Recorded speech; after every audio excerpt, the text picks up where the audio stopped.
Dutch Foreign Minister stresses the need for an immediate nationwide ceasefire in Yemen and resumption of the political process.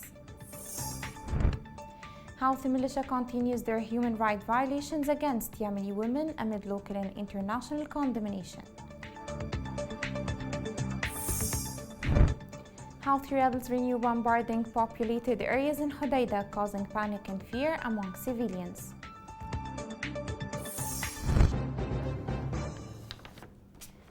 Welcome to Yemen Today TV. This is the English news with me, Rushain Fouad. The Dutch government stressed the need for an immediate ceasefire and resumption of the political talks to end the conflict that caused the worst humanitarian crisis in recent time. This comes during the meeting of Sigrid Kaag, the Dutch foreign minister, with the Yemeni counterpart, where she showed total support for peace efforts, which can end the suffering of millions of Yemenis. Further, the Dutch minister expressed her country's deep concern about the risks posed by the floating safer oil tanker and called for an immediate interference to avoid a possible catastrophe in the Red Sea. Kaag showed the Dutch government's readiness to collaborate and provide further support in this issue. Since Houthi rebels seized the capital Sana'a in 2015, human rights violation acts have been committed on a daily basis. This received local, regional, and international condemnation. These violations reached their climax with targeting women. The following report has more on some of the recent Houthi militia violations that targeted women in the capital Sana'a.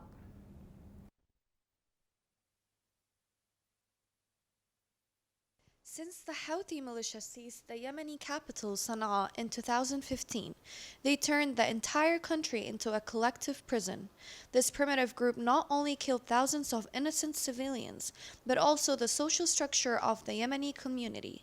Women, fragile humans in a hugely conservative society, did not escape the sophisticating wheel of this backward militia. In an unprecedented step against women, the Houthi militia has informed the owners of commercial centers and pharmacies of the necessity of laying off female workers to prevent mixing and behavior contrary to the Houthi identity. Another incident of this militia violating the rights of women took place last week when the Houthi militia raided dolls displaying women's clothing in Sana'a, claiming that they were attractive idols, and imposed restrictions on the fashion of university students and transformed girls' schools into private schools for boys.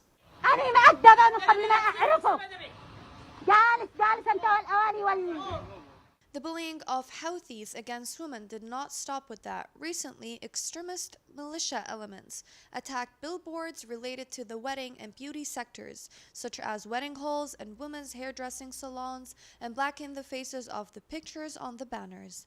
Human rights reports indicate that there is a large percentage of small businesses led by women have been suspended for violating the militia's new religious identity, which has recently been imposed. In recent years, it has prevented females from working in public parks and has practiced violations of workers in humanitarian and development institutions and incited violence against them in mosques as they claim they are soft, intelligent tools. The partial ban on women from work drew angry reactions in Yemeni society, and activists considered them to be more terrifying films than what ISIS did in Iraq and Syria, in crimes of terrorism invisible to the world. Activists on social media said that not allowing women to work in private facilities is black terrorism. The Houthi militia violations against women's rights seems to continue as far as they grip on power. For how long would this last? It's hard to tell. Shaza Abdelbaei, Yemen Today.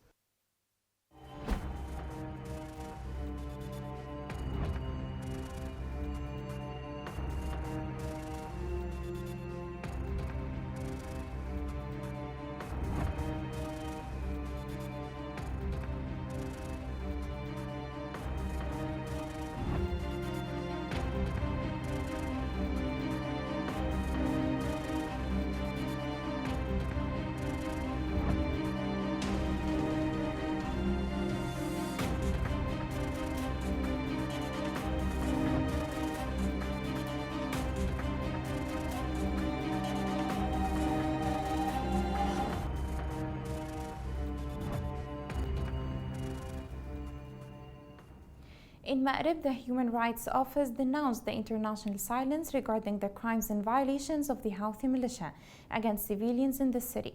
According to Sabat news agency, it was reported that a human rights team carried out a field visit to document the violations against civilians in Rahaba, southwest of Ma'rib. The director of the Human Rights Office in Ma'rib, Abdurrabbu Judea, criticized the international silence regarding the crimes and humanitarian violations committed by the Houthi militia against civilians. According to the agency, Houthi militia recently targeted houses of civilians with missiles and drones that inflicted casualties, including children and women. Further, the International Organization for Migration announced the displacement of 471 families during the past week due to the escalation of hostilities in Ma'rib. In its weekly report on displacement, the organization indicated that between August 29 and September 4, the IOM's displacement matrix in Yemen tracked 471 families, which are 2,742 individuals who were displaced at least once. 9,639 families representing 57,834 individuals have been displaced due to the Houthi escalation, according to the organization. The Director General of Makha, Bassem El-Zoraiki, discussed with the Deputy UN Humanitarian Coordinator, Diego Zorella, and his delegates the needs of the displaced people in terms of water, health, and education. The two sides reviewed the extent to which UN can intervene in enhancing the capabilities of these sectors. El-Zoraiki renewed the appeal of humanitarian organizations to contribute to help the local authority. Houthi deadly mines continue to sweep lives of innocent civilians. Recent reports show that Houthis have planted around 1 million landmines in conflict areas and even in areas that are under their control. This report has more on the issue. Human rights reports indicate that there are more than 2 million landmines planted by the Houthis in more than 15 Yemeni governorates, turning it into the most mined nation since World War II. According to statistics published by the Yemeni Observatory on Landmines, devices planted by Houthis in Taiz alone had killed and injured more than 3,000 civilians since 2015. Data from the Yemeni Coalition to Monitor Human Rights Violations, also known as the Rusd Coalition, showed that nearly 2,000 civilians, including 357 children and 146 women, have been killed in the past 6 years, and more than 2,000 civilians, including 519 children and 167 women, were disabled due to landmines. State news agency Saba reported that a Yemeni official has called on the international community to pressure the Houthi to stop planting landmines, which have so far killed more than 8,000 people. Director of the National Mine Action Program, Amin Al-Aqili, said that 61 members of his crew have lost their lives and a large number of others have sustained wounds due to the mines. Priyanka Mutaparthi, acting director of the Emergencies Program at the organization, said that landmines planted by the Houthis haven't only killed and maimed many civilians, but have also prevented vulnerable Yemenis from harvesting crops and bringing in the clean water they desperately need to survive. Mines have also prevented aid organizations from bringing food and health care to increasingly hungry and sick Yemeni civilians. According to the report done by Human Rights Watch, landmines prevented humanitarian organizations from reaching communities in need along western coast, including villages and towns in the districts of Al-Tuhaita and Mawza, as well as the main port city of Al-Hudaydah. And finally, how many civilians or children have to lose their life each day before this disaster can end? And how can they be saved while all types of aids are being prevented?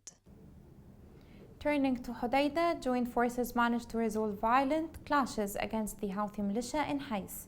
A military source said that the joint forces clashed with elements of the Houthi militia who tried to infiltrate the front lines, but in vain. The source added various medium and heavy weapons were used. In the clashes, the fighting lasted about an hour and the Houthi militia suffered heavy losses in equipment and lives.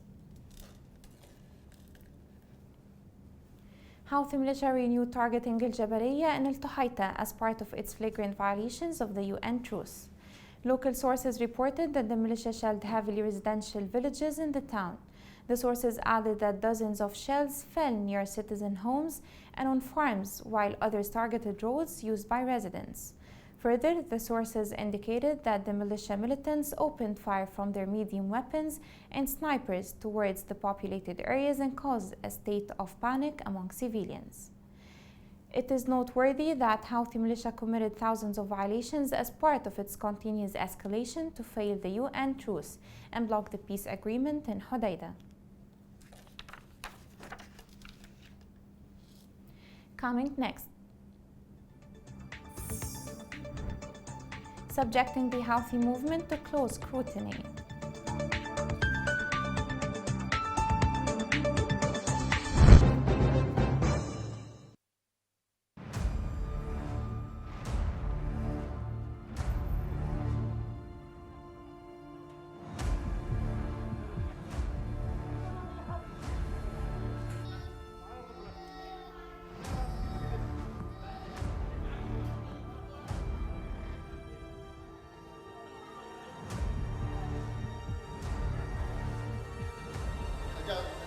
ثالثتي على منطقة الروضة استهدف الأطفال الأبرياء اللي يلعبوا في الشارع يدعي للسلام يقول له السلام يقتل أطفالنا يقتل أطفالنا الأبرياء.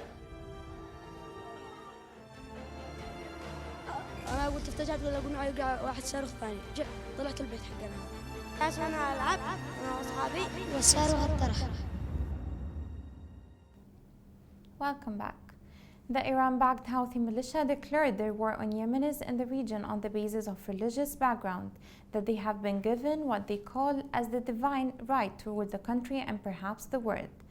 The following report attempts to scrutinize with more depth the nature and the start of this terrorist movement in Yemen. Their dream is imposed on everyone in Yemen. The Houthi rebels are trying to revive back the rule upon people. For that end, they subject the whole country to a ruthless war that devours Yemen.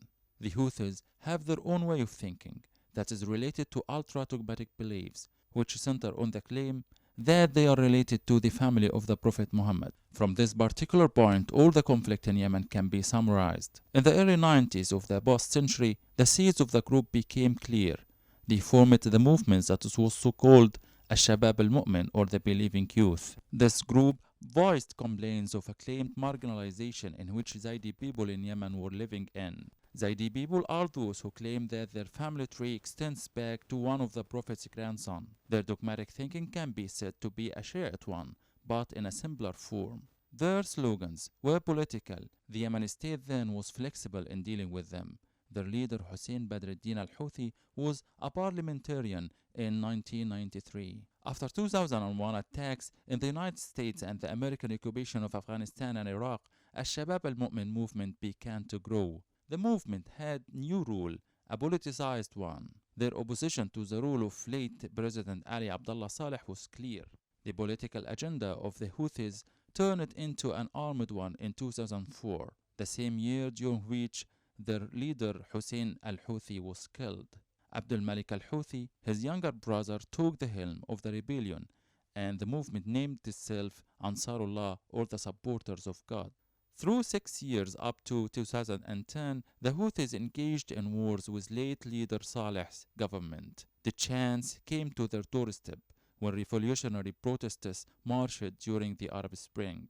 In 2014, Houthis drove their way to the capital Sana'a and controlled the state's institutions. They are now moving on to capture the strategic governorate of Ma'rib to ensure their dominance of the entire country. However, by heroes of Yemeni resistance, Houthis are kept out, and the dream of the thriving Yemen is still in the horizon. In Damar, a Houthi group stormed the house of one citizen and killed him in front of his wife and children. According to local sources, the 40-year-old citizen Yahya Muhammad was killed by Houthi gunmen after invading his house in Hans, west of the city. It was reported that these militia gunmen are led by Salah Ahmed al-Khalki, a senior official within the rebels. In Ib, a prisoner in the central prison committed suicide. Sources indicated that Jamil El-Sha'rani committed suicide by hanging, while the reasons and motives behind the suicide are still unknown. The central prison has witnessed several protests in the past months, denouncing the inhuman treatment by the Houthi militia. There have been previous suicide cases reported in the past.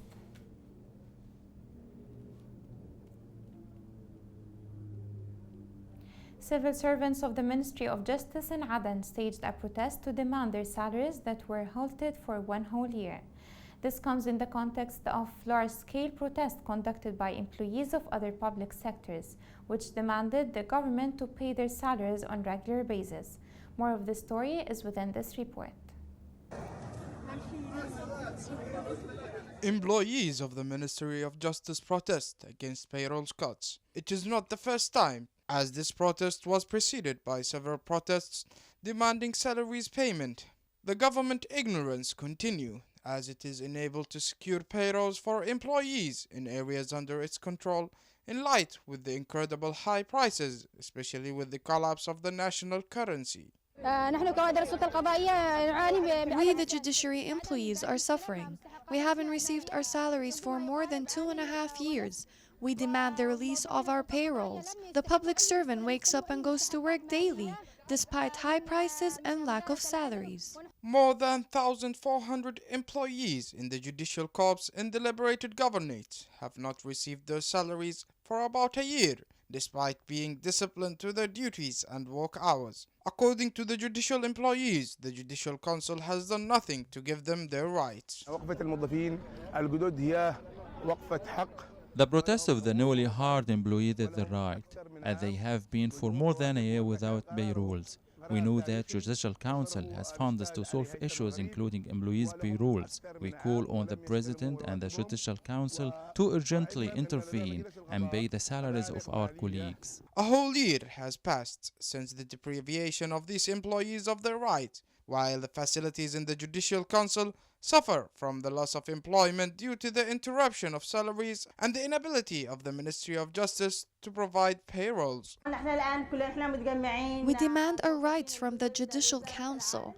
We appeal to the Minister of Justice to pay attention to our problems. We, the newly hired employees, have been without salaries for more than a year. Employees have families to support, but without salaries, we cannot fulfill our obligations. It is clear from these protests that the situation of judges and the judiciary system in the liberated areas will not be in better condition than their counterparts in the Houthi militia-controlled areas. If the government does not come up with immediate actions to address this problem, judicial employees, like other state employees, have been deprived from their payrolls for more than 5 years. Teachers in Atak City in Shabwa staged a protest against the corruption of authorities and hard life conditions. The teachers protested in front of the local authority office and stressed the need to respond to their demands and end the injustice against their families. They renewed a call for increasing wages, especially in light of the collapse of the local currency. During a UN ministerial conference on environment in Geneva, Yemeni Minister of Water and Environment said safer oil tanker poses a threat on Yemen and the neighboring countries.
Here's a reminder of the main headlines. Dutch Foreign Minister stresses the need for an immediate nationwide ceasefire in Yemen and resumption of the political process. Houthi militia continues their human rights violations against Yemeni women amid local and international condemnations. Houthi rebels renew bombarding populated areas in Hodeidah, causing panic and fear among civilians.